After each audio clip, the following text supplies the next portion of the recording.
All right, welcome to today's explainer. We are diving into what I can only describe as a high-stakes, top-secret mission called Operation Princess. The goal? Simple.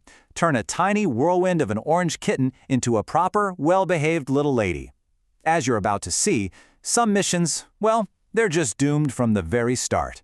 So, let's just kick things off with the final verdict, because honestly, it sets the scene perfectly. This was the conclusion after all the training, and it just perfectly captures the hilarious difference between what we hoped would happen and what actually went down. So, you're probably wondering, how on earth did we even get here? To really get why this mission was even a thing, we've got to go back to the one little incident that kicked this whole operation off. Yeah, so in a previous episode, our tiny subject, Pumpkin, officially earned herself the code name Nipple Biter. Why? Because she somehow managed to bite clean through her rubber bottle nipple, showing a shocking amount of destructive power. That one moment of rebellion, it's what launched Operation Princess. The big decision from headquarters, from me, was to deploy a tactical pastel bead necklace. The thinking was pretty straightforward. If she looks like a princess, maybe she'll start acting like one. Look, it was a bold strategy, a maybe slightly desperate attempt to civilize this little agent of chaos. But of course, before any princess training could even begin, the subject needed fuel. And this is where we see that deceptive calm right before the storm. Now, what's so funny about this part is the total contrast. You look at her, and she's this adorable little thing, just blissfully drinking her milk, eyes half closed, making these cute little joob-joob sounds. But don't be fooled. This wasn't just a snack. This was a high-octane refueling session. This was a tiny little monster charging up for battle. So, with our subject fully energized and wearing her little princess necklace, it was time. Time to begin the most important part of the mission, Grandma's intense course on etiquette and proper walking.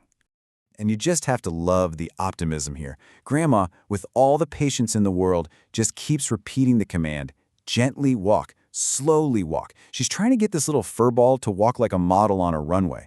The idea of giving a kitten stage directions is just, it's amazing anyone could hold the camera still from laughing.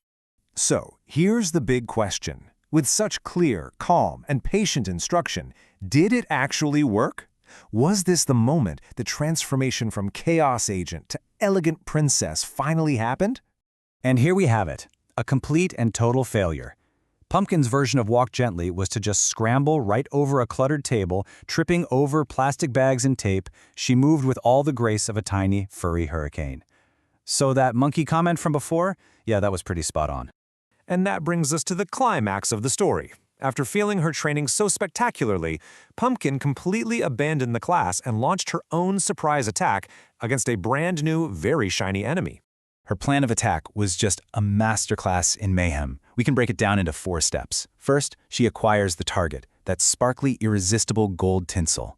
Then, she initiates the attack with, and I mean this, extreme prejudice. It was a full-on assault, using every weapon she had, teeth, claws, and pure, unfiltered kitten energy, until she was totally tangled up in her prize. The battle got so wild, she actually fell off a chair in the middle of it. But did that stop her? No way. This just shows you her incredible focus. She hit the floor, shook it off for a second, and went right back to attacking the tinsel like it had personally insulted her family. After the Great Tinsel War, the subject was finally captured. She was moved to a secure holding facility, which was really just a mesh playpen. But here's the thing about pure chaos, right? You can't really stop it. You can only hope to contain it, and even then, it just finds a new target. The second she was in the playpen, all that destructive energy just got aimed at a gold glitter ball. It just proved her spirit was, completely untamable. Okay, so after looking at all the evidence from Operation Princess, what was the official after-action report? What were the results of this whole experiment? The results are in, and they could not be clearer. As a student in Grandma's Princess course, Pumpkin scored a solid 0, a total fail. But in the unofficial course on chaos and destruction, she passed with flying colors, absolutely top of her class. So this all leaves us with one huge question. The main trainer, Grandma, is clearly running out of patience. What's next for our little agent of chaos? Are they going to bring in a new trainer, or is she just going to find something new and probably more expensive to destroy? I guess we'll just have to wait and see.